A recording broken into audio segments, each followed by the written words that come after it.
Milk's like the worst list.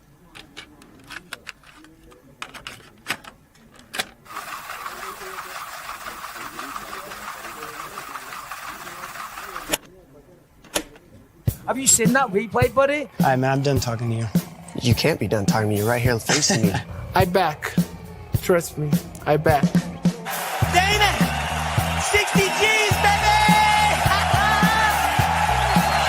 But I'm not impressed by your performance. It's normal. Come on, guys. It's normal. You'll do nothing. You'll do nothing. I'm the man of the hour, Joe. Too sweet to be sour. What you see is what you get, and what you don't is better yet. I'm the women's pick. I'm the men's regret. And if you win against Chael Sonnen, you made a bad bet. I don't have much left to say other than you have seen nothing yet.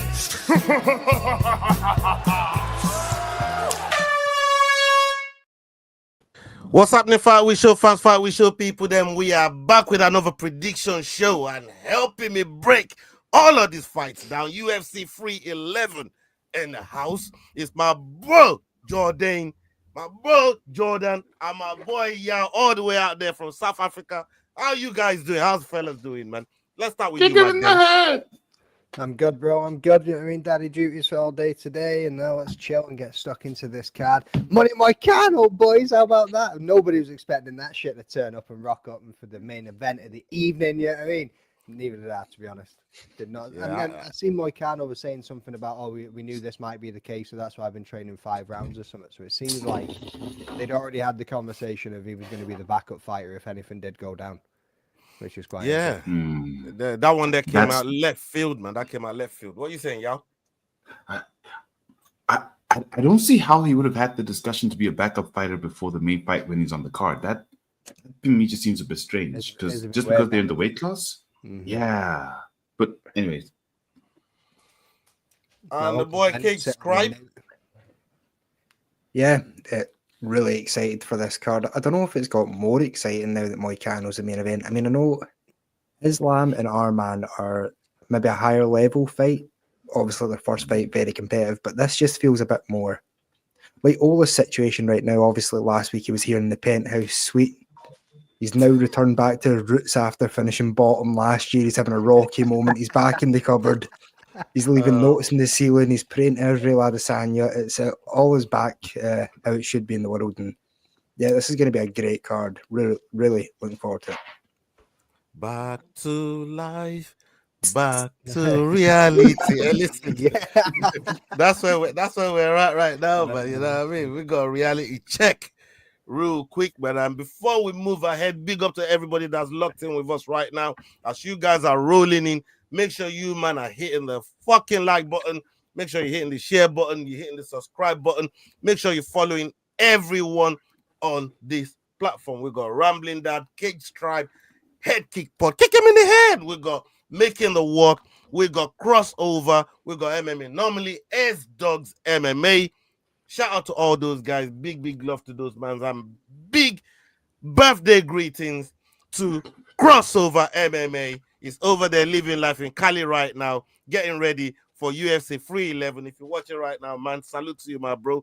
Big up yourself. More life, more health, more money, and more pum blood. You get Yo, out getting those shades steamed up. Yeah, bro. You know what I mean? You seen them scenes that he was sending through? He's sitting there with the shades on with a drink in his hand, scanning talent that's around. You know what I mean? Like... Yeah, man. Serious. All right. Yeah, let's get on with the first fight on the docket. Cage Scribe, you ready with them odds? Not really, but I can be. All right, let's go. We got Tagir Olambekov versus Clayton Carpenter. This is happening in the flyweight division, people. Tagir coming in with a record of 15-2. We got Clayton with a record of 8-0. Clayton fighting out of the USA, and we got Olambekov fighting out of Russia. What are the live odds on this one, please? Cage Scribe. Yeah, Olambekov favourite at -334 with Clayton Carpenter at +250 underdog. All right, let's stick with you. Where are you going on this one? How you handling this one? Yeah. First fight of the night, first underdog of the night. Underdog of the night. Let's go! Unbelievable. I think Tagir, very inconsistent as far as actual appearances wise, and even when he hasn't blown me away. Clayton Carpenter hasn't lost yet.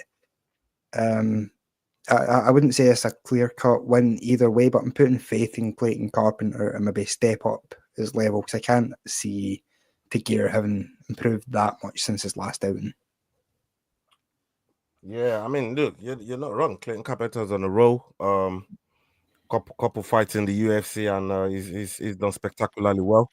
Yao, what about you?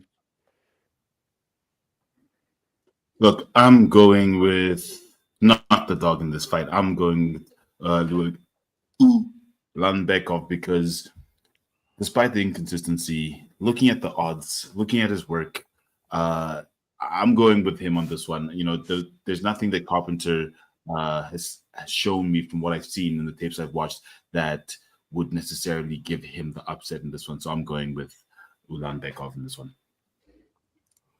Magdane? Yeah, first dog of the night for me as well. I think Clayton Carpenter's got everything that he needs to get this done. You know what I mean? He's got the submission threats, he's got the knockout threats, and he can also win it by decision. You go and have a look at to get Ulanbekov, and yeah, he got the submission victory over Cody Durden and Nate Maness as well. But at the same time, I think that's where Clayton's probably going to have the advantage in the striking when it comes to this one. Like, it's probably going to negate each other when it comes to the wrestling side. But even though he's only 8-0, I'm going to be backing Clayton Carpenter to get this one done. Yeah, I'm going to be going with Ulanbekov. I don't know if he's really balls. What's going on, Carl Rossi? Big up yourself. I'll see you pulling up. Salute to you, my bro. Keep racking up them comments on the screen, please, Magdane, if you can. He's gifted 10 the Fight Week show memberships. I'm not quite sure what that means. Yeah, Carl Rossi donating them memberships, man. So if you're one of the people that picked up the membership, yeah, make sure you're showing love to Carl Rossi. Okay, yeah, Ulanbekov for me. I still, despite everything, I don't think this brother is gonna want to lose from Russia when them brethren they are handling the main event, man. Like, you don't want to be that odd one out. You know what I mean? And I think he's going to put in work. I'm talking about wrestling's negative. I think, look, Clayton is, for me, is more of a jiu-jitsu practitioner than proper wrestler, in my opinion. I don't think his wrestling quite negates what Ulanbekov is going to bring. So for that reason is why I'm going to be going with Ulanbekov on this one. All right, let's go on to the next one on the docket. We got Ricky Turquoise versus Bernardo Sopaj. Sopaj coming in with a record of 11-3. Turquoise coming in with a record of 12-4. Ricky is fighting out of the USA, and we got Bernardo fighting out of Sweden. This fight is happening in the bantamweight division, people. What are the live odds on this one, please, Jordan?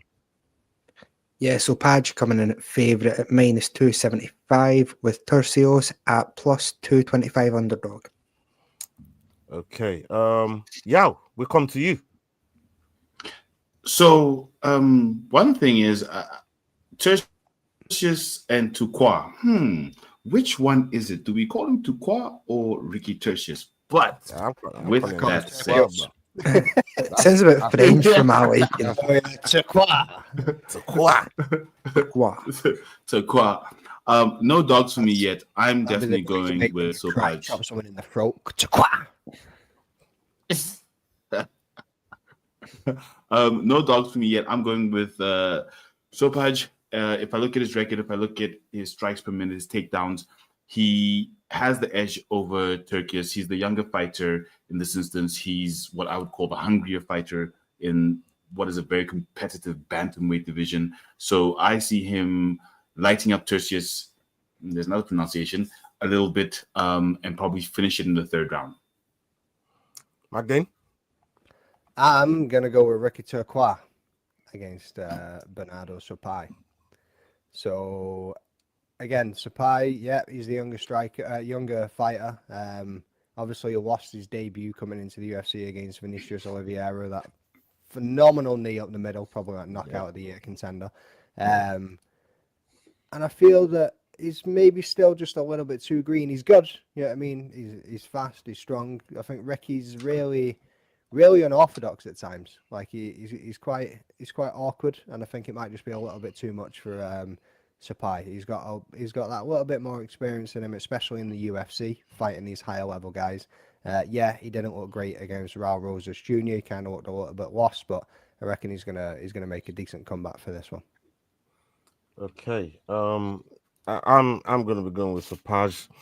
Both of these guys coming off a loss, to be fair, so they're both going to be looking for a win. The thing for me, with Ricky is more of his consistency in fighting and the amount of fight time that he gets. Obviously, he's just coming off a fight 7 months ago, so that's relatively different from Ricky. Usually it takes him quite a nice piece of time to get. He was supposed to fight at Salt Lake City, and then it got cancelled, and they had to rebook it against Raul Rosas as well. Yeah. But other than that, I followed his work when it was on the Ultimate Fighter. Really, really good fight. I'm not going to sit here and try and disrespect Ricky. You know what I mean? But I think Sopaj gets this one done. What about you, Kate Scribe? Yeah. So Ricky was someone I actually picked last time out as underdog. Because he was fighting Raul Rosas. Didn't go too well for me. I think we both picked him. Yeah, I think the thing with Ricky is that unorthodox and sloppy, there's a very fine line between the two, and I think he's sort of leaning closer to sloppy. He's got something like he only lands 34% of his strikes. So I think that Sopaj should just be a bit more of a refined MMA fighter. I think he's just going to be a bit more professional in his work. Ricky probably gives up position more. Like he's willing to sort of try and strike from his back and just stay in guard, trying to throw meaningless punches as opposed to actually work for position. So, yeah, I think Sapaj probably by unanimous decision. Okay. Let's go on to the next one. Right, we got Rinya Nakamura versus Gafurov. Gafurov coming in with a record of 19-6. Rinya coming in with a record of 9-0. Rinya fighting out of Japan, and we got Gafurov fighting out of Tajikistan. That place. That name always catches me out, every single time. And this is happening in the bantamweight division, people. And what are the live odds on this one? Please, Cage Scribe. Nakamura, heavy favourite at -600, and Gafurov at +450 underdog. Yeah, rightfully so, too. Rightfully so. McDane, we'll come to you on this one. Yeah, you know where this one's going to be going, boys. Like straight away for the favourite.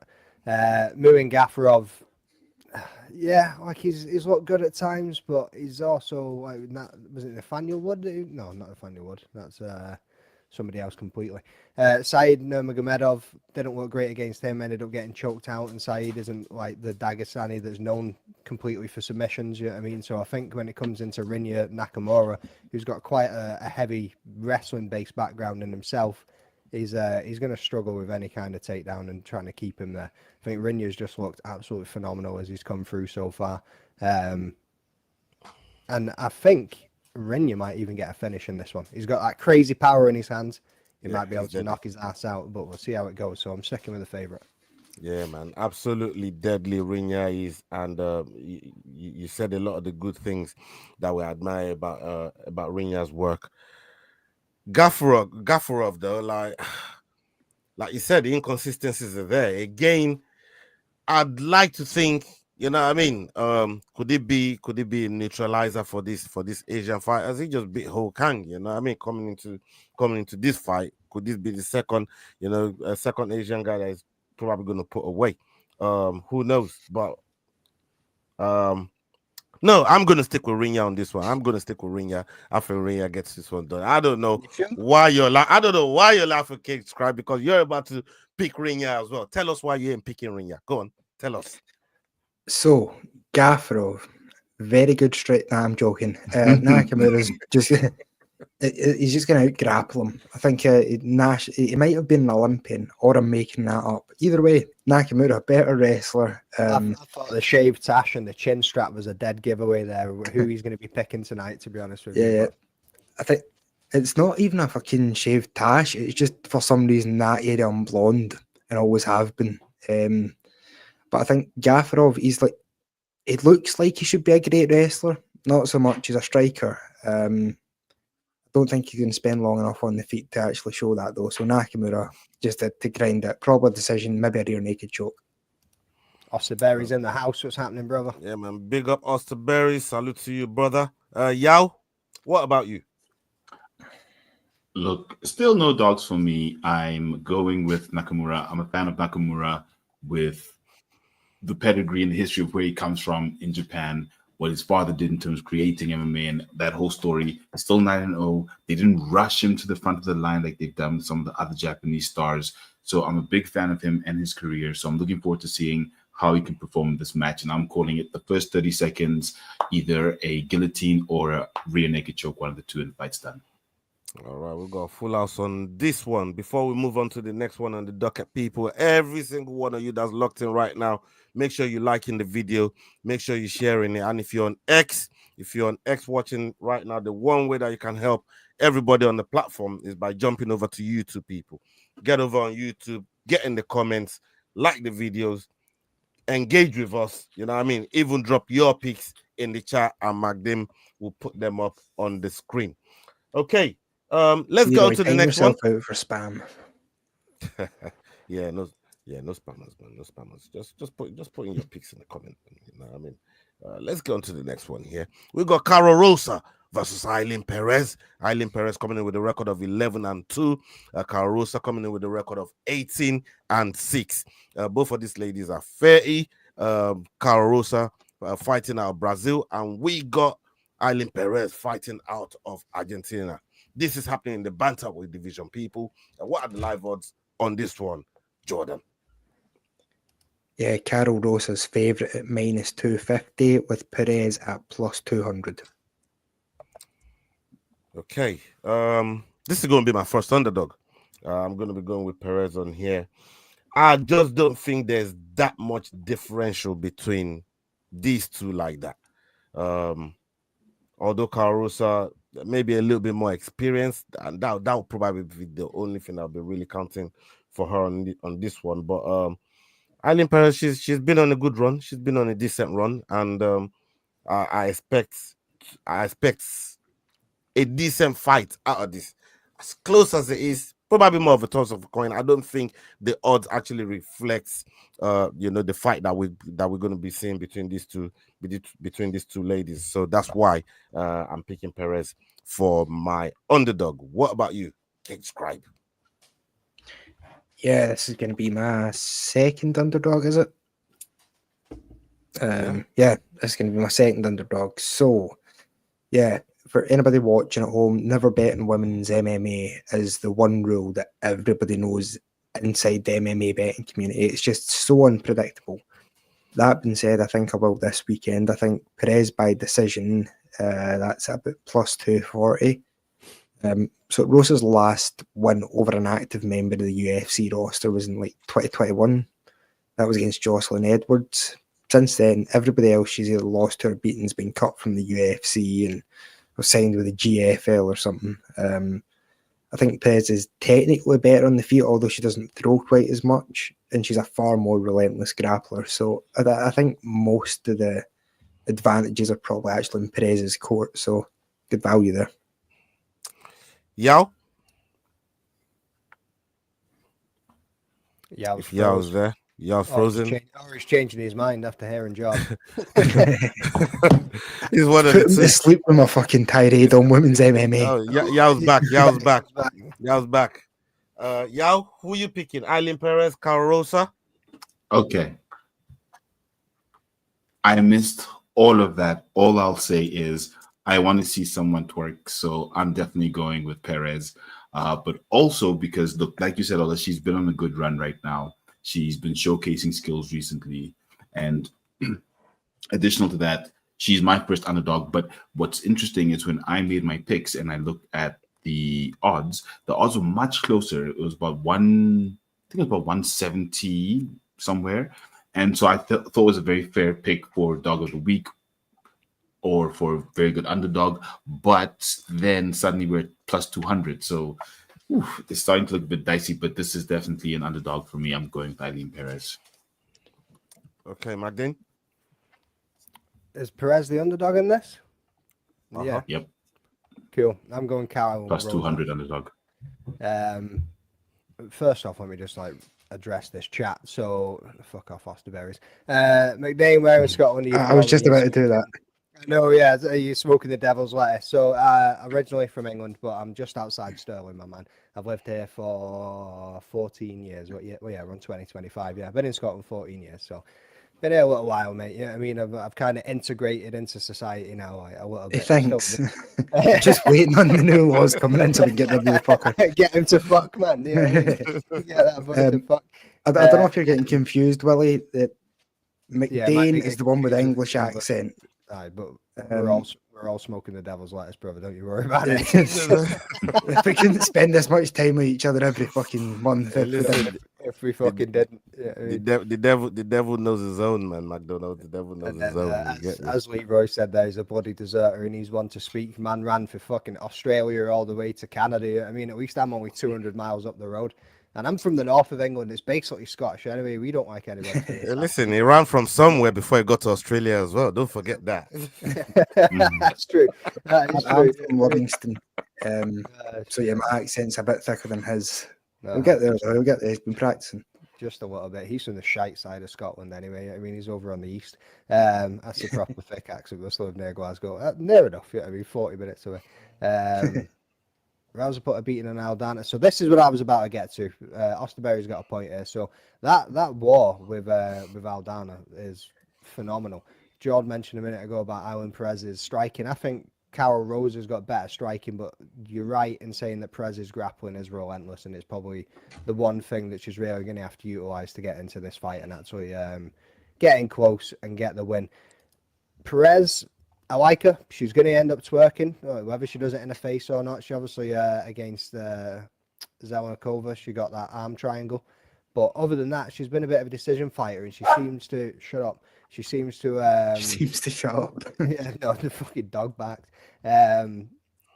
She seems to kind of gas a little bit as she goes through the rounds. I think Carol Rose is going to be able to take it to her, and just if she can keep it on the feet, keep away from the grappling side of things, I think Carol Rose should be able to take this. Yeah, man. Okay. Let's go on to the out before he barks again. Yeah, man. Let's go on to the next hear a yell. People. Big up everybody locked in. Salute to every single one of yous. Please drive them like buttons up. Definitely helps the platforms that you are watching on. Okay. Help Polo get back to the penthouse, guys. Serious. Well, we're gonna need it. All right, Zachary versus Azamat Bekwev. Azamat fighting coming in with a record of 18-3. Zachary with a record of 8-1. Zachary's fighting out of the USA and Azamat fighting out of Russia. This fight is happening in the middleweight division. What are the live odds on this one, please, Jordan? Yeah, Bekwev is the favourite at -188 with Zach Reese at +162, so slight underdog.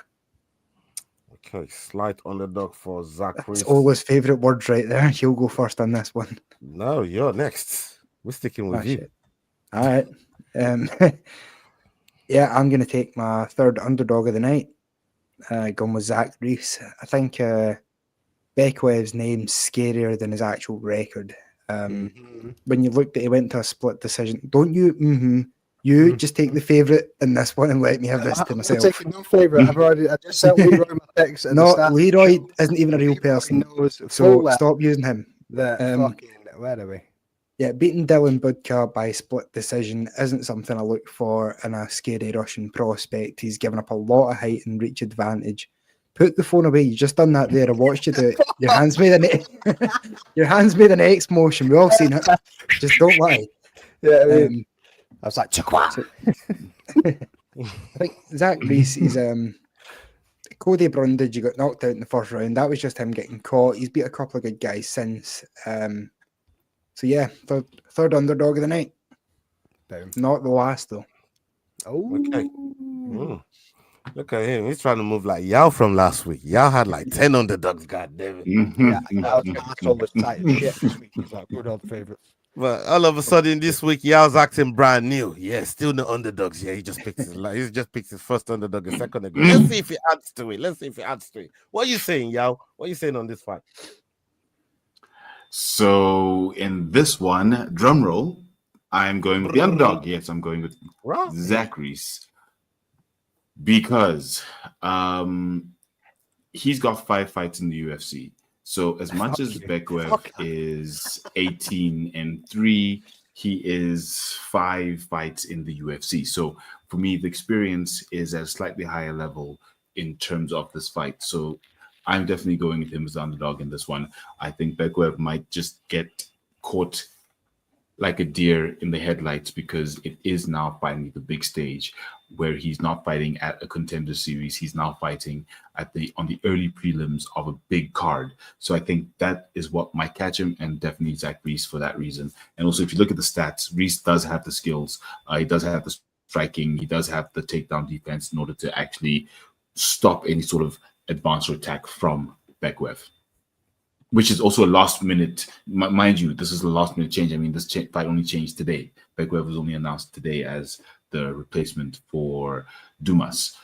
So I think Reese is just more ready than Bekwev in this fight. Okay. What about you, Magdin? Once again, just going to jump into the chat. It's William McDonald who left Scotland for Liverpool. Yeah, I mean, so yeah, mate, I was from fucking Warrington, so yeah, I mean, 20 minutes, half an hour away from Liverpool. Went up this way, you went down that way. Wonder if it was at the same time. You bet you. That's like swapping heroin for fentanyl. I'm just naturally beefing with Liverpool this season, man. I'm naturally beefing with Liverpool this season. I don't like where you live, man. I don't like where you live. You want to spar? So S-Dogs MMA talks in the fucking house. Yes, my guy. Come on. He's been absolutely vacant except from fucking doing his own shit anyway. So where have you been, bro? Get fucking back in touch. Stop being a bitch. Nice of you to take time out of your busy schedule of punching walls to talk to us. Yeah, I won't piss you off. I know you've got a fight coming up. Stay out of your ring. I'll let you ride through it. I know you're avoiding me because you're in camp and you're like, this dickhead's not getting under my skin. But come back, bro. Come back. The boys miss you. I don't. The boys miss you. You know what I mean? Yeah, come on, Sterling, man. Listen, yeah, the real talk, man. You know what I mean? Pull up, Sterling, man. And Magdalen has got a new target. It's not going to trouble you no more. Target? It's got new. Don't lie. He left like 8 voice notes saying how he could leg lock you today. To get crossed out of pocket. He said he was going to get crossed out of character. Yeah, so you know, with the okay, sits there like fucking Poetan, stone faced. Never says nothing. That dude's gonna crack this. The cross shades. We're gonna find out who the real crossover is. I'll tell you that. So yeah, how about that? Kick him in the head behind Yao. Oh yeah, his big little poster. Sweet. So I am going to be going with Zach Reese for all of the reasons that the boys already mentioned. Never really left much meat on the bone. Makhachev, he's too green. He's coming from LFA. You're coming up against Zach Reese, who's very well-rounded. Yeah, he had that loss against Cody Brundage, but that was a slam, bro. Like, that's not something that's going to be happening very often. Like I say, it's not going to happen very often. It happened twice in the same card. But yeah, that was just one of those things that you ain't going to see that often. And since then, you know what I mean, he's been on really good form. So Zach Reese to get this one done. I think that's my third underdog. This one's good. I mean, Cage Crab was right earlier on. This is going to be my second underdog of the night. For all the nice reasons that Yao, Cage Crab, and McDane's given. So you know, trying not to call you Mike Douche there because I fucking lead on. Nearly cut me out, man. I'm nearly there. But yeah, I'm going to go with Zach Chris as well on this one. All right, let's go on to the next one. There's one more in the chat. Please, there's one from Osterberries. You gotta put that up in the chat because I want to see that fight. I want to see that application, that engagement, McDane. Let's go. He's Did you gonna see be Kosovo's biceps yesterday? It's here all Muscles don't season, mean no? shit, brother. You know what I mean? Muscles Listen. don't mean no. Does he got the gift of the gab? That's the problem. Does he got that clap back? Does he got that? Can he spit them bars? You know what I mean? Can he drop them bars? Can he really hang with the best in my douche? I don't be troubling him like that. You know what I mean? I don't be troubling him like that. Yeah, but serious. I keep telling everyone, man, leave this fucker alone. Just leave him the fuck alone, man. Don't even Listen, don't he optionally came to Scotland. Life's bad for him, man. There's no way to hurt that man that he hasn't already done to himself. What bit up here, man? You know what I mean? The chat's class. Pure sarcasm, just fucking negativity. It's amazing, man. Leave him alone. Leave him alone. Sterling, hopefully you're taking note.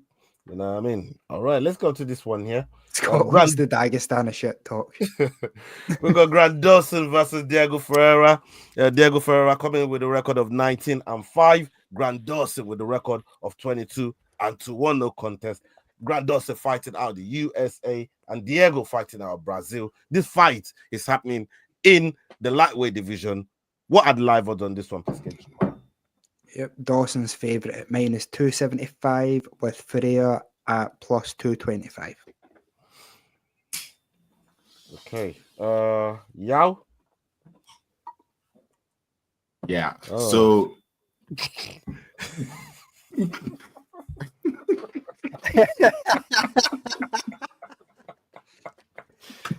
so I'm going with Grant Dawson. Hey, listen, do what you're doing, bro. Do your thing, man. Do what you're doing. I'm going with Grant Dawson on this one. Simply because it's Grant Dawson. We know what his catalog of fights has been. We know what he brings to the table. He's fighting a much older fighter in Ferreira. So seeing this fight is essentially them getting him back on track, because he's had a few wobbles in his past 4 fights, with the losses. I mean, that how many seconds was it KO to Bobby Green? So this is really just getting him back to Grant Dawson to try and get him back to the top. So definitely Grant Dawson in this one. If you think about it, he'll probably finish it in the first, maybe latest midway second round. TKO of some kind. Probably straight right. No, overhand. Wait, who's he fighting? Straight right. Just knock him out clean, like Usman. You don't get extra points for this shit, I know, yeah. Hey, listen. I'm trying to. Hey, listen. Do your thing. I've been telling Listen, you. I'm about to do the exact same thing. I'm saying it right now. It's better than what we was getting from William, bro. You get me? So please tell us how they're gonna win, man. If you think you know it, you know what I mean. Tell the people. I'm about to do the exact same thing as he did. Don't worry. I'm just man. What about you, Magdine? First off, I'd like to say Osterberry's nobody gives a fuck. And secondly, I'm going with Grant Dawson. Diego Ferreira, though, I mean, he's one of those dudes, if he turns up on the night, he can crack, bro. Like, he's been in there with the best of the best, but he's 39 years old. Obviously, his last fight was against Rebecca, and he still fucking goes out and absolutely swings for the fences. Before that, Michael Johnson, he goes out there and swings for the fences, but one of them was 8 months ago, the other one was a year and 7 months ago. Before that, losses against Gamrot, Gillespie, and Dowrish. I mean, a young Benil Dowrish. But I think Grant Dawson's going to come out there, and he's been on a good run. I mean, he got that Rafa Garcia and the Joe Solecki fight under his belt. He's looking solid, and I think he's going to continue it, especially with that age of 39 years old. Just seems a bit like it would just be a bit too much. Yeah, man. I like the fact that Grant Dawson is staying active as well. You know what I mean? His last 3 fights is going to be inside of 1 calendar year, which is really, really good. And the people that is fighting as well, real experienced, fighter.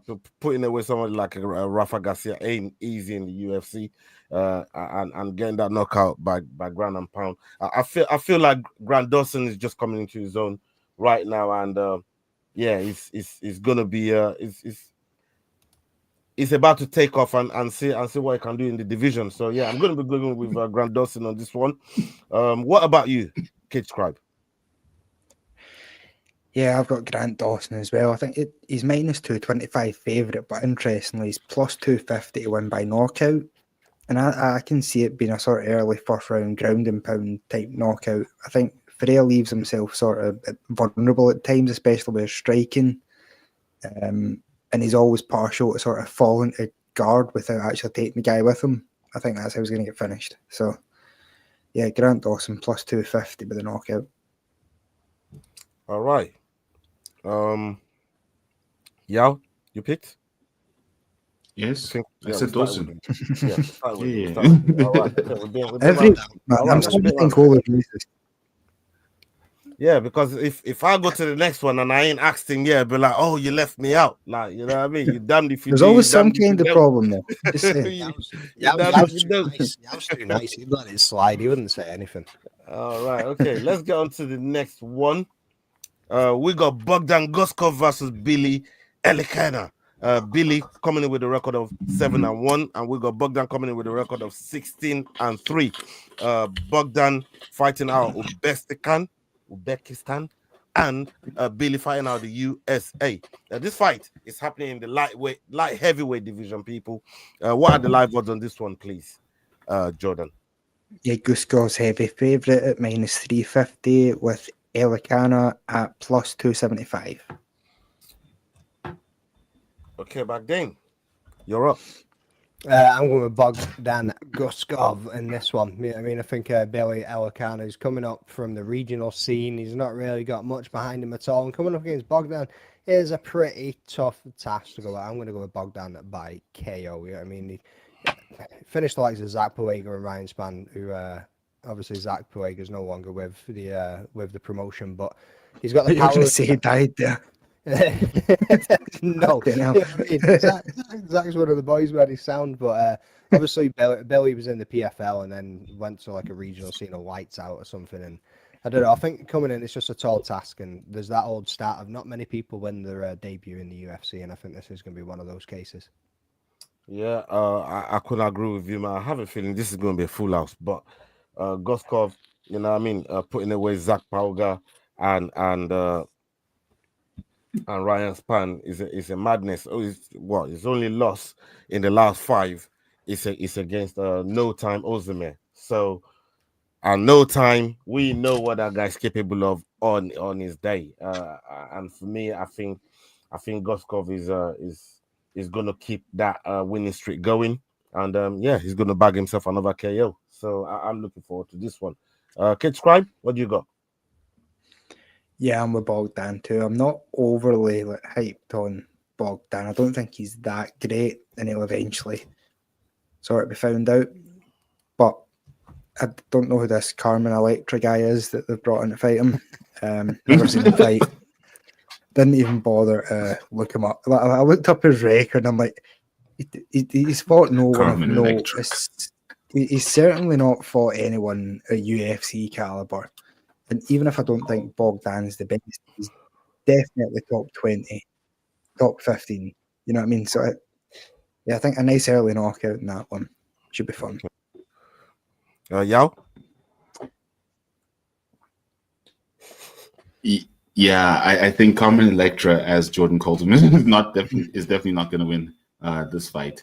I'm going with Bogdan. I'm going with the Uzbekistani Anthony Smith. I think he's got something. I agree with Cage Gripe. He's not the best per se, but in this fight, he will be the best. If Carmen Electra, but let me get his name right now, Billy Elikana actually does come through with something, then I think he will have a real career in the UFC, because Bogdan is no slouch at all. So I'm looking forward to this fight. It's going to be an interesting one. Debutants are always interesting to see whether they'll get knocked out brutally or whether they'll show something that makes us all excited. So it's always very exciting to see debutants coming into a card like this. Okay, let's get onto the next one on the docket. We got Jailton Almeida versus Sergey Spivak. Spivak coming in with a record of 17-4, and we got Almeida coming in with a record of 21-3. We got Almeida fighting out Brazil, Sergey fighting out Moldova. This fight is happening in the heavyweight division, people. What are the live odds on this one, please, Jordan? Yeah, Almeida heavy favourite at minus 450 with Spivak at plus 350. Yes. This fight right here, I like this fight for one reason. Since Almeida got himself into the heavyweight, he's just been ragdolling all these heavyweights and putting them away until he met my boy Curtis Blades. Curtis Blades had to show him what's up. Took a loss there. Your boy Got it lost back. 50 quid. Why you gonna bring up old shit, bro? I didn't say it. That shit's old, man. You know what I mean? It's a new season. Yeah? New season. That shit old, man. Anyways, yeah, he got the win back against Romanov, and I think he's gonna keep that winning streak with that winning streak going. So for me, I think Almeida gets back to just ragdolling these heavyweights and you know, making his way in the heavyweight division. I think he's gonna do well as it carries on. He needed that reality check, you know what I mean? Just like I did, you know. Every now and again you get a little reality check, but you come back to life, and yeah, you get back to winning, and that's what Jelton Almeida I think is going to start looking to do now. What about you, Kate Scribe? Yeah, I'm just trying to remember that Almeida versus Blades fight. Am I tripping? Did he take down Curtis Blades 9 times? In the first round, and then the second round didn't move out of his position, low IQ, and got elbowed to death. Yeah, but all right. I was just trying to remember. That was just like a sparring warm-up session. That first round for Curtis Blade, man. Stop it, man. You know, Mama was just having fun in there. Just said he got elbowed to death. Curtis Blades ain't having fun anytime. Just having fun in there in the first round. Stop. Yeah, you were saying. Yeah. So I think Spivak's up against it here.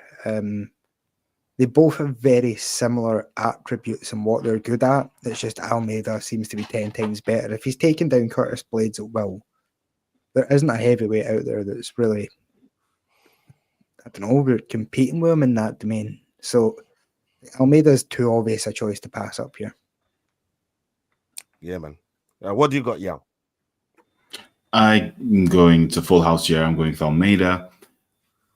What's difficult is that Spivak is not good enough to beat Almeida, but Almeida can get too comfortable in whatever he's doing or his style, very specifically the grappling, the BJJ. And if he gets too comfortable, like McDane said, you know, he kind of technically got sloppy and got elbowed to death. So if Spivak can sort of just hold and wait and just let him do his little grappling thing and be ready for the BJJ, maybe he could do something that could surprise Almeida because he has a higher strike rate than Almeida. So if he can sort of maybe get out of that, maybe throw a few strikes, he might be able to knock him out possibly. But they are very similar fighters in terms of the takedown defense, the amount of takedowns that they actually then go for in a fight. So there's an outside chance, but I think Almeida should take it. But there is an outside chance that I could get it. Despite the odds. You're going to make it a full house? I'm going to make it a full house, boys. I mean, Sergey Spivak, yeah, the polar bear. Like, he's got the grappling himself. He's got some solid hands himself as well. But that's usually against the slower opponent, the slower heavyweight, the sloppier guy. I mean, I don't think coming up against somebody like Jelton Almeida, who's like athletic as he is going to be somebody that he can move past. I think even in the weigh and pray, Jelton Almeida, I think he's going to be able to hold him down. I just that's the way I'm going to see it. I don't think Sergey Spivak's really got a chance in this one. Okay. All right, let's go on to the next fight. I also have a feeling this is going to be a full house, but we'll see. We've got Peyton Talbot versus Aone Barcelos. Aone Barcelos coming in with a record of 18-5. Peyton Talbot coming in with a record of 9-0. Talbot fighting out of the USA. Aone fighting out of Brazil. This fight is happening in the bantamweight division. What are the live odds on this one? Please subscribe. Yeah, this is the biggest favourite in the card. Talbot's minus 1,200 with Ronnie Barcelos at plus 700. Thank you. Crazy. Ollie, you can't just be making whatever letters you want silent, bro. That ain't the way this shit works. That's hey. Don't get a man for Haoni and Tukua buff. You know what I mean? Like, yo, I call the silence when I want the silence. You see me? Yeah, man. Whose go is it? Whoever you want, mate. I don't know, mate. No, I honestly don't know. Everybody wants Peyton Talbot in this one, I think. No. I went with America first. So it's Cage Scribe. There we go. Yeah, it's Cage Scribe. All right. Peyton Talbot to cave his head in the first round. I think Barcelos was good for a while there. Good top 15 fighter. He's on the downside of his career, and Talbot has looked like a monster. So yeah, early one. What do you got, Yao? You can't beat Cameron Simon so convincingly and not have me become a fan or stand up and say yes. Plus, with a 9-0 career and how he fights, just the energy and just everything about him, definitely Peyton Talbot. But also, the UFC is giving him time to develop his career. They're giving him fighters that are experienced, but maybe Barcelos is 37, tail end of his career. So he's very experienced. He's experienced enough to stop a rising star if they're not worth it, if they're not someone who should be fighting at the top. So I think this is great matchmaking. This is going to be a good fight because if Barcelos can possibly take Peyton through all 3 rounds, then we can have the right questions asked about Peyton. Say, okay, well, where does he really sit in the bantamweight division? If he takes out Barcelos like this, we have an answer as to, well, Peyton is him. Let's give him someone, maybe not top 15, but maybe just sub top 15 or maybe top 15. I don't know. But I think for me, this is a good fight to answer a question about Peyton Talbot's career. I'm going Talbot. If that wasn't clear. Peyton Talbot as well. I think this is one of those fights we're actually going to find out. Obviously, he's had a phenomenal run so far and he's looked unstoppable. But this is one of those ones that he's going to let us know where he stands and where he's going and where he's headed. Like George said, Ronnie Barcelos has probably had his day, I mean, but he's been in there with some scraps, like the Quinones fight, the Phillips fight, the Umar Nurmagomedov fight, like Trevin Jones. He's been like the last 5 fights, Victor Henry. He's been in there with some quality dudes as well. So he's got a lot of experience behind him. And going in this one against Peyton Talbot is probably going to be his, I don't know, toughest test to date. And he's really going to be able to show where he's at and that he belongs to be up there. So Peyton Talbot all day. First round KO as well. Just like I said before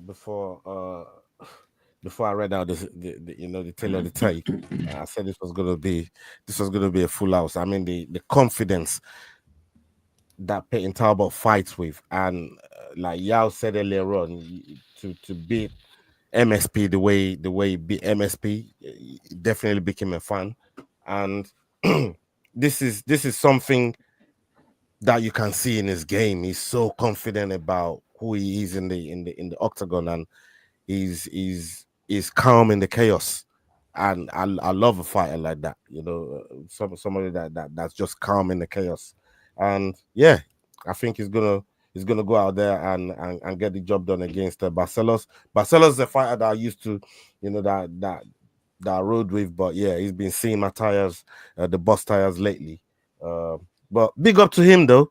He didn't. For me, he didn't get the sort of fights. Was a lot of people were ducking him for a long time, and then when he started getting some of these fights, he just started losing them. And I'm thinking, wow. When it was good, none of these fighters really wanted to fight him. So, but yeah, Peyton Talbot for me, man. I think he gets this one done relatively easily. I'll be very, very surprised if Barcelos gets anything out of this fight, and I'm talking like a round, or even taking a round away from Talbot. I'll be very, very surprised. Okay, let's go into this one right here. We got Kevin Holland versus Renier De Rida. Renier De Rida coming in with a record of 18-2. Kevin Holland coming in with a record of 26-12. De Rida fighting out of the Netherlands, and we got Holland fighting out of the USA. Ain't this a bitch? Holland and Netherlands. It's madness. This fight is happening in the middleweight division, people. What are the live odds on this one? Cage Scribe. Man almost said Holland, you know, but he stopped because he knew Jordan would pull him up for it. Kevin Holland. The other slight favourite at -125 with Kevin Holland at +100 underdog. Okay. Yao, we'll come to you. No matter what happens, the Dutch win this fight. I'm going with my third and final underdog in the Ritter on this one. The Ritter's favourite. Wait, His favorite, bro. Mm-hmm. damn my life. Unlucky, son. You got another underdog to pick, bitch. My didn't love when this Don't be happens, by the sniffing way. your finger, bro. That ain't gonna help you.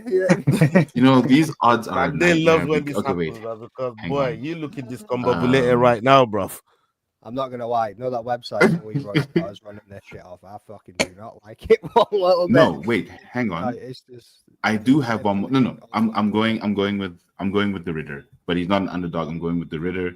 I do have a third underdog because it turns out that Reese was an underdog who I didn't have as an underdog before. So yes, I'm going with the Ritter, but not as an underdog. He changed his pick. Yes. I did not change my pick. It just so happened. He's not the underdog. I have not changed my pick. Okay. Yeah. So I do still have a third underdog, thank goodness. But I'm going with the Ritter. Why? Honestly, because of the odds. I think Kevin Holland could pull it out because he's got a better record and more experience than the Ritter. We saw how the Ritter gassed out in his first fight. He literally had almost nothing after one round. We know what Kevin Holland can do. And if you look at what the Ritter said in the press conference, he said, America, you're crazy. You love to party.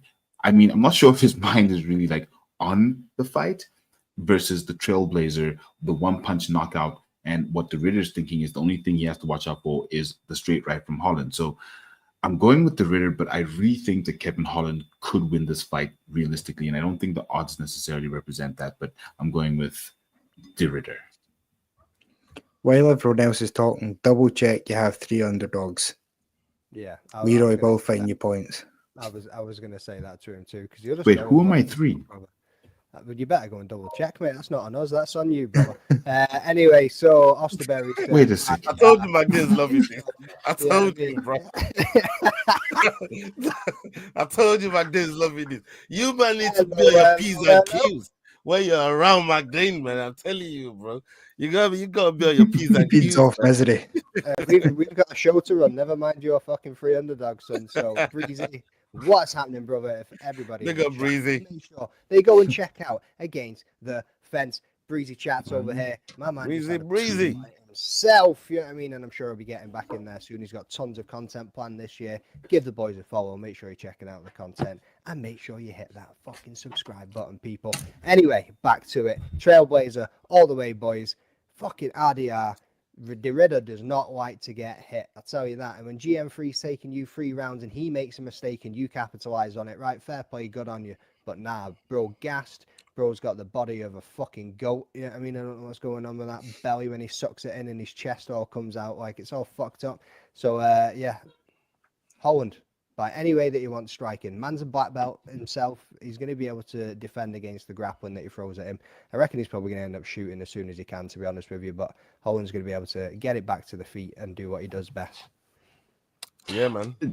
Just very quickly, one thing Kevin Holland said at the press conference was, don't shoot for 2 minutes. Listen, don't shoot for the first 2 minutes, and then I'm good. So it'll be interesting to see whether the Ritter shoots in the first 2 minutes or not. But he's gonna. Yeah, he has to. That's all he's got.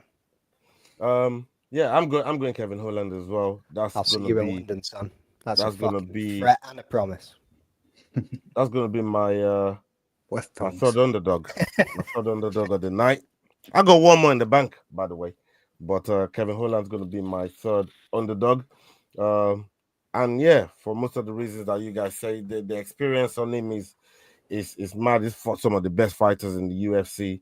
The Ritter just got here. And like you said, you know what I mean, picked up a lucky win. Because I had Mesh had to win that fight as well, man. And that one there, I've even had GM3 as my underdog too. That one there hurt. But yeah, I fancy Kevin Holland to get a win here and get back on the winning track himself after coming off a loss to Roman Dolidze. So yeah, I think Kevin Holland gets back into the win column on this one for the next fight. Cage Scribe?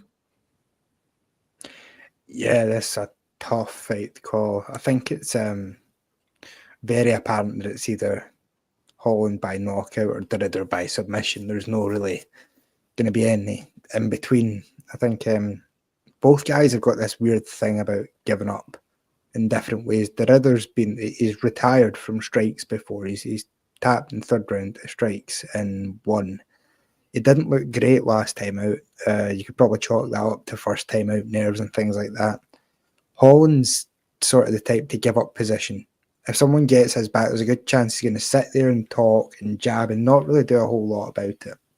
That's dangerous for a guy who's as good at submissions as Derrida. So I'm going to take a chance, stick with Derrida here. I don't think he should be favourite.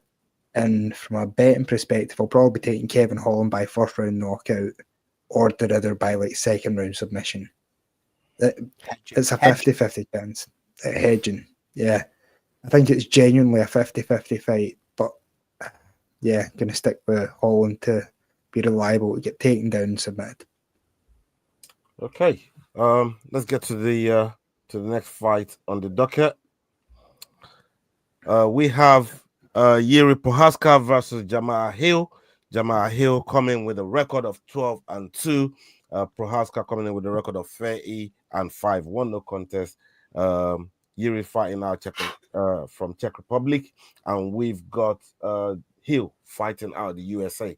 This is happening in the light heavyweight division, people. What are the live odds on this one? Please, Cage Scribe. Yeah, Jamahal Hill slight favourite at minus 138 with Yuri at plus 110 underdog. Okay. McDane, what do you got for us? This was probably the fucking hardest pick for me on the entire card, to be honest with you. I sat and went back and forth. Jerry, I always thought you were a Yuri guy. I am, bro, but he's also very hittable. You know what I mean? And No, go with your heart. Jamahal Hill is also solid. Like, he's got some sick hands on him. Obviously, his last outing wasn't too great, and he's not really sat too well recently. But with the fans and his back chat and all the rest of it, yeah, I mean, but bro, it's still a fucking tough one to pick. Like I say, Yuri's very hittable, but you also you look at that Rakic fight, he was getting teared up and then comes back out of nowhere and gets it back again. Bro, I'm going to stick with Yuri Prochazka to get this one done. The man shaved his head. Look at the big smirk on that boy's face. But again, he's very hittable, and it's going to be an absolute banger of a fight. I can't wait to see it. If Jerry doesn't get it, Jerry doesn't get it. Like I struggled with this one. I really did. But I'm going to go with Jerry, just because I know Jord's now going to go Jamahal. Yeah, I mean, so if I can get that 1 point on him, I'm going to be very precious about it. I'm going to let him know. I don't care about beating you this year. Oh, bro. By 2 points, hopefully. Oh yeah, like it needs to be like substantial. By the way, like see if it's 1 point again, I'm fucking done with you boys. Yeah, I'm going Jamahal Hill on this one. I did give up his pick. I did think. I mean, I got no, I'm going Jamahal Hill. I'm gonna go Hill. I'm gonna go We've Hill. done this bit, mate. Yeah, I'm gonna go Hill. I think he's been angry for a minute as well, you know what I mean? So, and he's been needing a fight. And I like fighters that are coming in, they're coming in pissed off. They're pissed off about something. They're pissed off at the world, and they just want to go in there, you know, and do some damage. And you know, he wants to get back to Poatan. He wants to get back in that championship conversation, and to do that, why don't you go and fight somebody that just lost to Poatan? So I think this is the right fight for him, at least to get back in that frame, and let's hope he gets the win. So yeah, but Poatan did trick him when he told the ref Hold on a minute, back off. Boom, that left just came out of nowhere, man. You know, you got to defend. He tricked you for a minute. I'm glad you raised that, because just before we move on to George Beck, I wanted to actually say to you boys, right? So, from a fan perspective, would you rather see the Jamal Hill fight again, or you want to see a third fight between Yeri and Poatan? Because that's the other thing as well. Even if Yeri gets the win in this, is he really going to be going towards another title fight straight off the bat? Probably not. They're going to probably make him fight some Ankalaev, maybe, because we know he's going to get dodged again. So they're going to make him fight Ankalaev before they make him before they allow him to go and fight against Poatan again, if they even do. Like, I don't know if there's value in that for the UFC for them to go and want to have that third fight again. They'd definitely be praying and hoping that that Hill wins. So. We'll see what happens. Cage Scribe. Yeah, so I think for all the fun we have watching Yuri, and all the great hand fighting techniques and stuff like that, he's just so hittable. And Jamal Hill, for all you can say about him, other than the Alex Pereira fights, he's been pretty solid throughout his whole UFC career. His arm broke by Paul Craig. Yeah, I suppose that counts, right? But apart from those instances, like as far as striking goes, it doesn't seem as hittable as Yuri. Yuri, I think his whole aura of unbreakable berserkers just faded. So I think maybe first round KO for Jamal here. Okay. Yao? Okay, what is apparently my fourth underdog, which I believe is my third underdog, is Yuri Prohaska. So you've been counting, have you?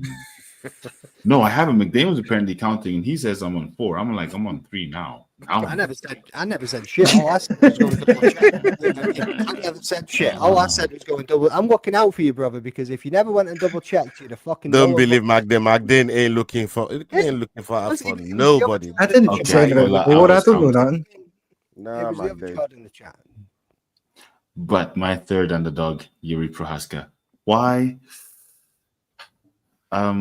Because I thought I needed another one, and he was the closest in terms of the odds to possibly winning this. Because I mean, the odds are very close; they're not very far. He's playing all the games. I was going to say this is what it would be like every week if Ola was honest. This brother's changing his picks and making them based on the odds being so close. We got every single pick would just be Ola saying, "This was the closest fight in the bookies," and that's why I've picked this. Well, tonight I am Ola. But yeah, that's pretty much it. And also because, realistically speaking, Dominic Reyes went from almost killing John Jones to being spinning, elbowed, knocked out by Yuri Prohaska. He's got that thing which can catch you, and he's not Johnny Walker, because Johnny can catch you, but Johnny's got a glass chin. Johnny, you know, we know Johnny. But I think Yuri has an actual chance of potentially actually beating Jamal Hill. So that's why I'm going with Yuri Prohaska. Look at Leroy over there hating, man. You know what I mean? Is he under your desk right now, McDain? I'm just over here. I'm just over here. I'm just over here spitting facts. I'm just telling the truth. Call it snitching. Yeah, but I'll wear the jacket. Shit. Why does Leroy keep changing his name? Why has he removed an E from it? What happened there?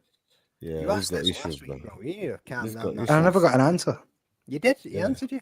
Well, this is the answer. He got issues. How about that? That's got. Wait, what was the answer? Dane stopped shaving his nuts. That's Leroy's biggest issue. He's getting a rash in his chin. You see that? All right, let's go to the co-main event of the evening. UFC 311, Merab Vashvili versus Umar Nurmagomedov. These two are fighting in the bantamweight division, and this is for the undisputed title, people. Umar coming in with a record of 18-0. Merab with a record of 18-4. Merab fighting out of Georgia, and we got Umar fighting out of Russia. What are the live odds on this one, please, Jordan? Yeah, Umar is favourite here at -275 with Merab at +225. Okay.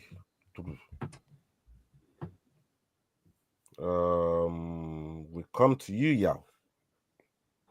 So I wanted to lie and say a pick that I didn't actually pick, but so I wanted to pick Merab. I believe in Merab, right? I really do believe in the machine. But fortunately, he's going up against Umar Nurmagomedov, 18-0, and someone who can actually give him a challenge. Now, if I could say exactly what Merab was going to do, which we all know what he's going to do, he's going to try and use takedown offense, which isn't real takedowns, try and tire you out and just keep going.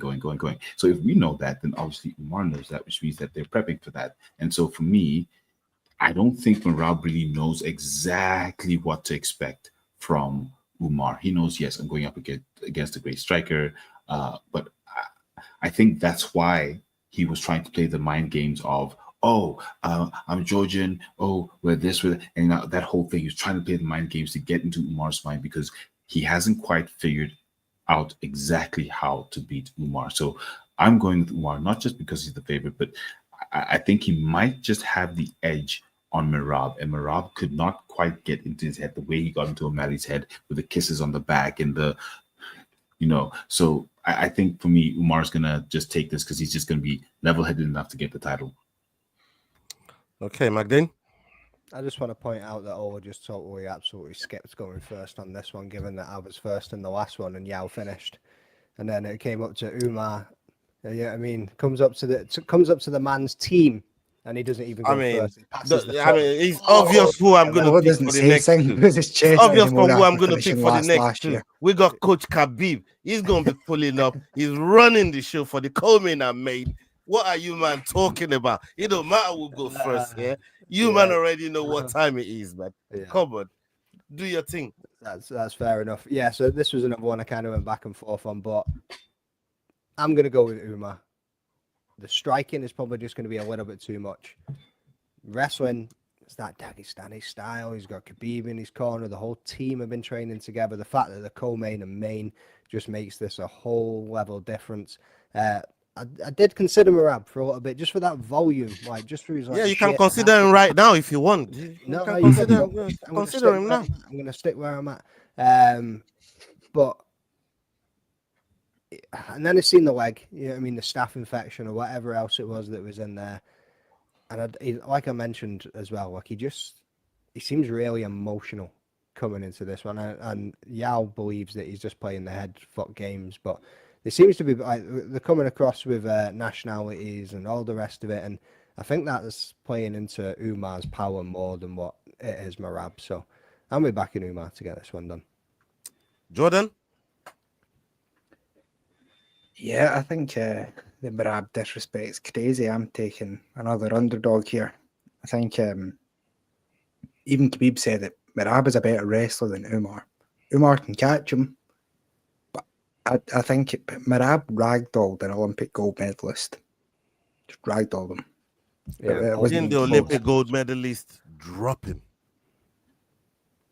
Oh yeah, I'm not denying that Umar can catch him, but is Umar a straight up better striker than Sean O'Malley than Jose Aldo? This is Triple C we're talking about. Yeah, I know. Bend the knee, blood.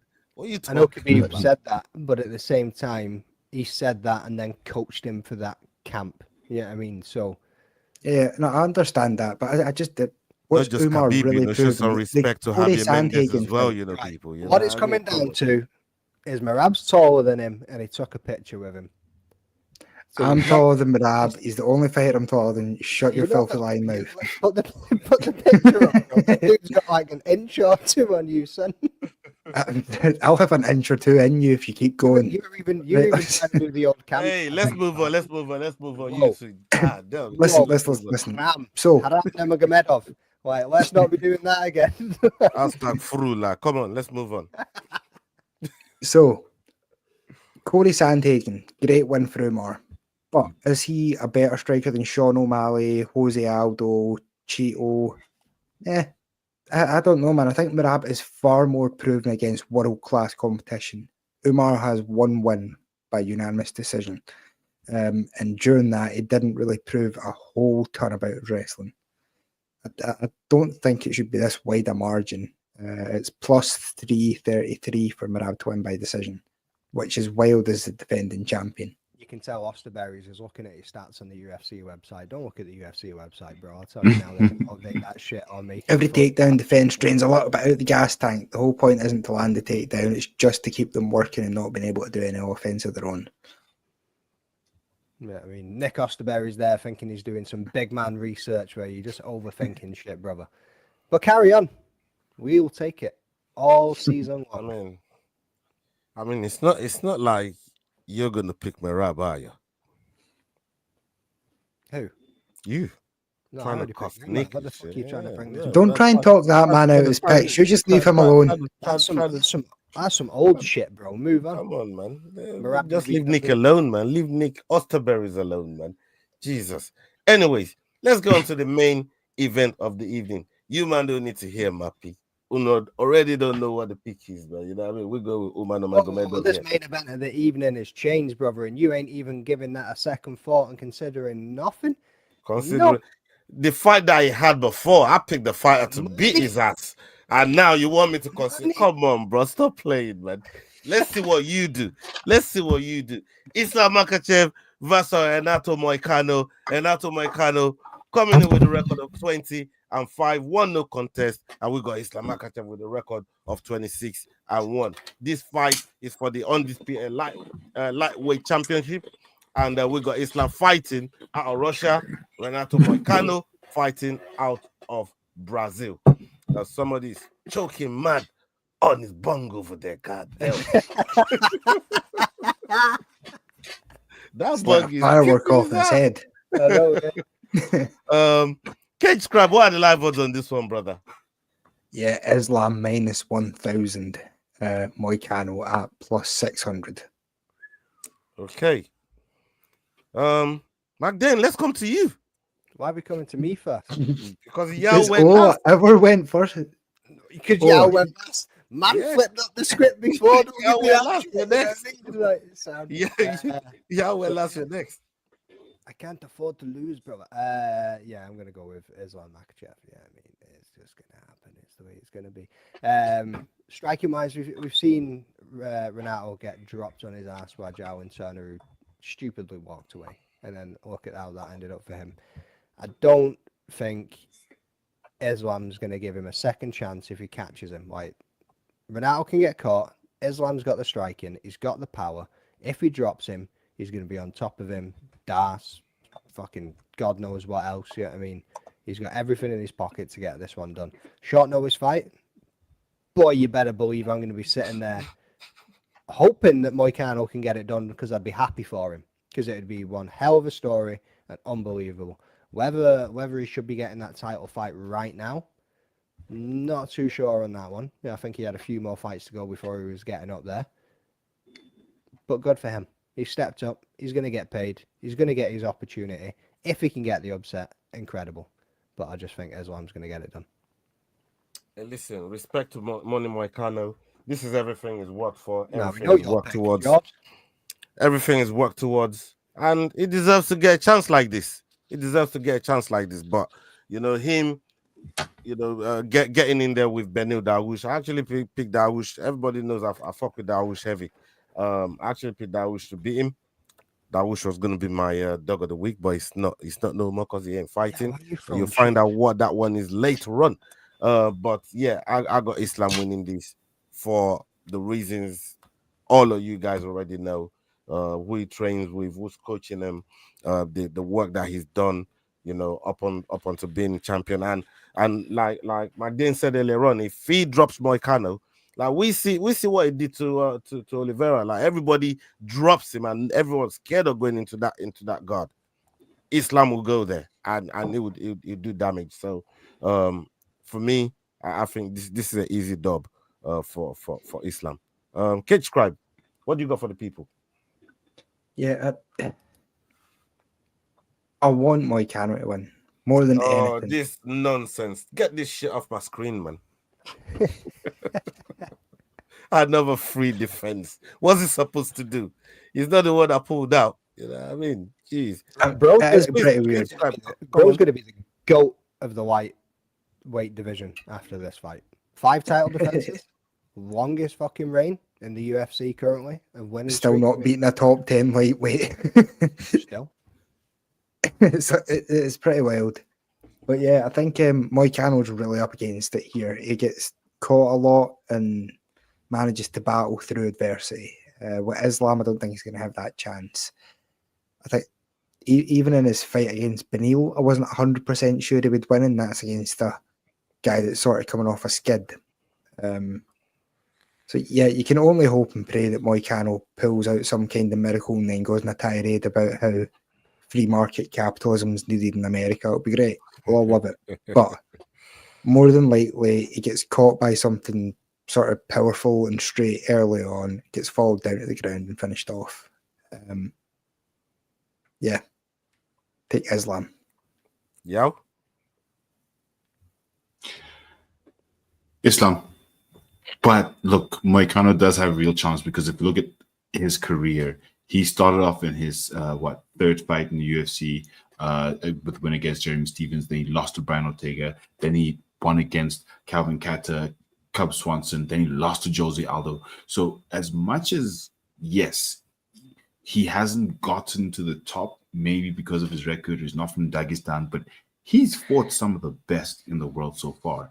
He's fought RDA. Yes, he lost. He's beaten Brad Riddell. He's fought Drew Dober, Benoit Saint-Denis. So he has had a very, he's got a lot of experience, a very starred career so far. Islam, yes, he's been the ball twice, and honestly, he is the pound king. There's no one that can say anything different, not even John Jones at this point. But there is an outside chance that Moicano manages to get not even Dana today. Toe. Not even Dana. You know, Dana been complaining about this shit for a minute, man. Not even him could say anything about him being pound for pound. He said it proudly when he made that announcement earlier on. He was proud of Islam being pound for pound #1 in the rankings.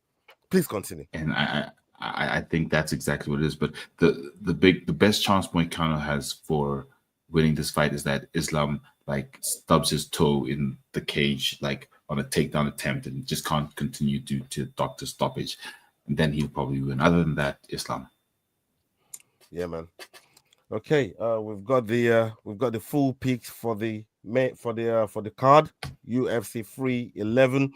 We're gonna come to our dog of the week, and where should we start this one, man? Where should we start this one? Well, you never go first. I never ever go first. I mean, my game went last the last time. All right, okay. My dog of the week for this week is going to be Kevin Holland. I'm going for Kevin Holland. No, he was a favorite. Nah, yeah.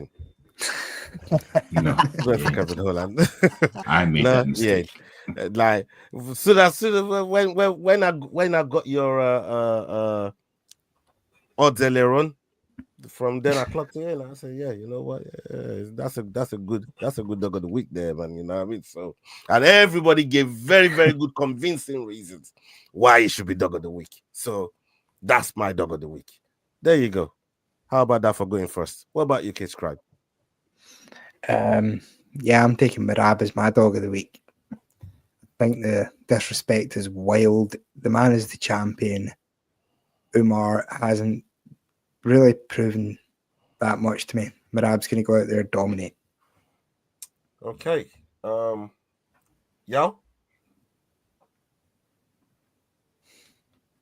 You're muted, bro. Damn it, I was on a good run. So it's going to be Eileen Perez. I'm taking Eileen Perez as my dog of the week. K-Scribe almost convinced me that Merab would be a good underdog, but Eileen Perez is my dog of the week. Okay, my dang. Let me review. Zach Reese. Zach Reese. I'm going to say. You sure you're sticking with him, yeah? I'm sticking with Zach Reese. Zach Reese from a dog of the week. Leroy, lock it in, brother. You know what? I'm going to change mine to Zachris as well. We've all got, fuck you. We've all got like till 4 o'clock in the morning to change this shit. Yeah, exactly. I will be hollering at you about Zachris. I might Leroy. change every. I might take Zachris too. Actually, I might just go change every single pick. He sounds good. Just to copy John's. So hey, listen, Magdane thinks he's the only one that can fuck with people's minds, bro. You know what I mean? You're not fucking with nobody, bro. I'll go away here and change every pick to match his. Don't you worry about that, man. I'm changing mine to match his. Anyways, people, we have come to the end of the show. Big up everyone that's been locked in with us. Come link up with us tomorrow for the main card. Watch along UFC 311. This is going to be a mad one, man. So come link us up tomorrow, 3 a.m. UK time. We're going to be live on here, and we're going to have some of our people pulling up on the channel.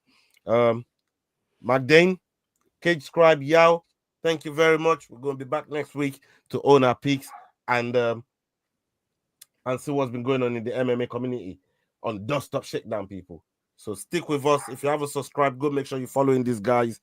Rambling Dad, S Dogs MMA, Cage Scribe, Ed Pod Kick, Ed Kick Pod, MMA Normally, Crossover. Happy birthday to you once again. And hasta la vista to everybody. Big up on yourselves. We're out. Love. Peace.